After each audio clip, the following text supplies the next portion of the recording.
There's still half a year left, but the Game of the Year race? It's already stacked. We're talking emotional gut punches, mind-bending puzzles, and one game that nearly turned me into a vegetarian. Yeah, that intense. Now, I've played almost all the major contenders so far, and one of them has completely taken over my mind. It's not the one with the biggest budget or even the most hype. But by the end of this video, you'll understand why it's my frontrunner for Game of the Year, and maybe yours too. But first, let's get one thing straight. This year's lineup is going to divide people. Hard. Some of these games are beloved for a reason. Others, if they win, expect a meltdown. And yet, every single one earned its spot here, so let's dive in. Because one of these games might just beat Baldur's Gate 3. And no one saw it coming.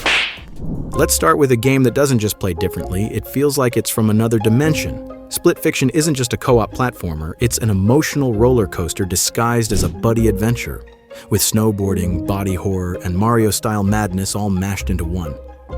Developed by Hazelight Studios, the same team behind It Takes Two, this game takes the co-op experience to the next level. You and your partner play as two authors trapped inside their own genre-blending stories, flipping between sci-fi and fantasy in real time. One moment you're grinding rails like SSX, the next you're sprinting from a monstrous horror that, nearly made me go vegetarian.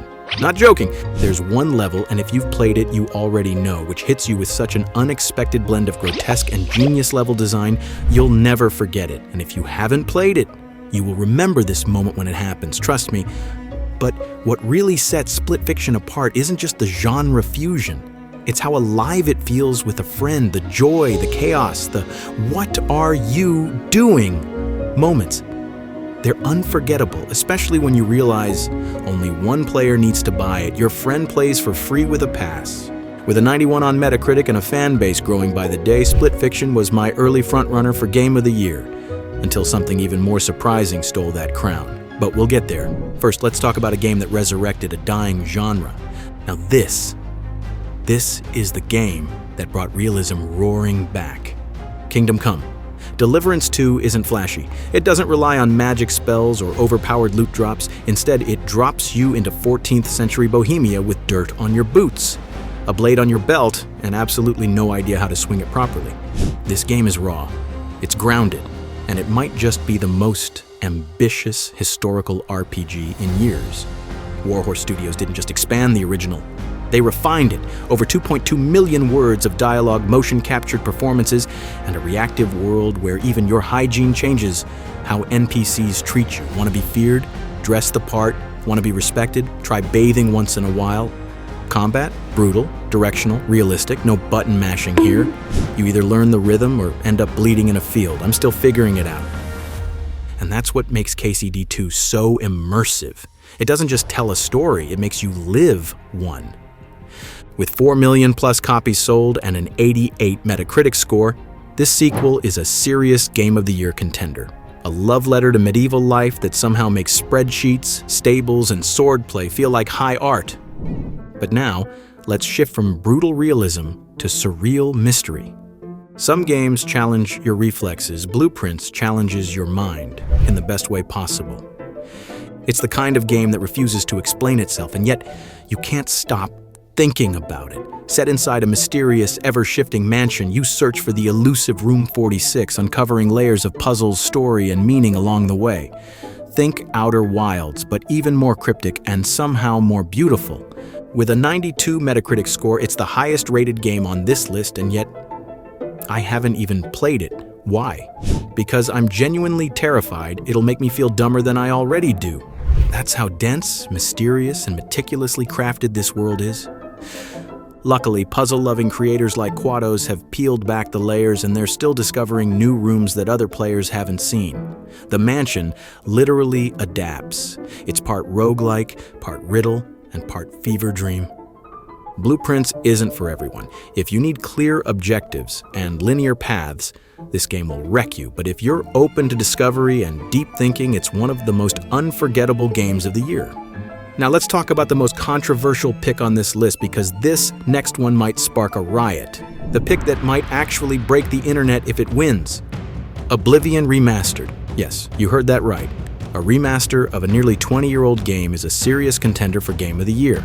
And before you roll your eyes, here's why that's even possible. In 2024, the Game Awards updated their rules. Remakes, remasters, and DLC are now fully eligible for all categories. That's how Elden Ring's DLC made the cut, and it opens the door for Oblivion to make its long overdue Game of the Year debut. Now powered by Unreal Engine, this remaster transforms the 2006 classic into something truly breathtaking. But beyond the visuals, it's still the same beloved RPG, political intrigue, Daedric portals, and that iconic Patrick Stewart intro. And the final hours of my life. For many, this is their first time experiencing Oblivion. With 4 million plus players since launch, it's clear the demand is real.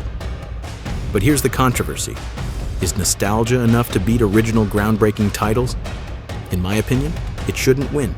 It deserves love, but not the crown. Still, if it makes the final nominees, expect a lot of debate. But now, let's talk about my personal Game of the Year. And trust me, I did not see this one coming. Here it is. The game that blindsided me. The one that stole the crown from Split Fiction and hasn't let go since. Expedition 33 is a brand new IP. And somehow, it already feels like a classic. It's a turn-based JRPG set in a melancholic, grief-stricken world that feels like if Studio Ghibli made Dark Souls. The aesthetic is Belle Epoque dreamscape meets existential dread. But don't let the beauty fool you. This game will wreck you emotionally. In the first few hours, I cried. By the 10th, I was obsessed. Now, I'm 30 hours in, and this game might be in my top 3 of all time. The story explores loss, memory, identity, and the need to fight forward even when you know the outcome may be hopeless. That's heavy, but it's balanced with genuinely funny writing, sharp character design, and some of the most dynamic turn-based combat I've ever seen. The parry-dodge system borrows from Souls-likes, and the build options let you create absolute gods, or fall apart if you misstep. It's bold, smart, and punishing in the best way. And here's the kicker. This is the first game ever released by Sandfall Interactive. First game with voice talent like Andy Serkis, Jennifer English, Ben Starr, Charlie Cox, and it delivers. Where Blueprints made me think and Split Fiction made me laugh, Expedition 33 made me feel deeply. It's rare to find a game that nails mechanics and emotion so perfectly. This is my Game of the Year. Now I want to hear from you. What's your personal Game of the Year so far? Is it one of these or something completely off the radar? Maybe Monster Hunter Wilds or the next Assassin's Creed will shake things up later this year, but for now, these games are leading the pack. Let's start a real debate down in the comments. What did I get right? What did I miss? And most importantly, which game do you think actually deserves the title? If you made it this far, you're amazing. Hit that like button if any of these picks surprised you, and make sure to subscribe if you want the full breakdown when the Game Awards finally drop.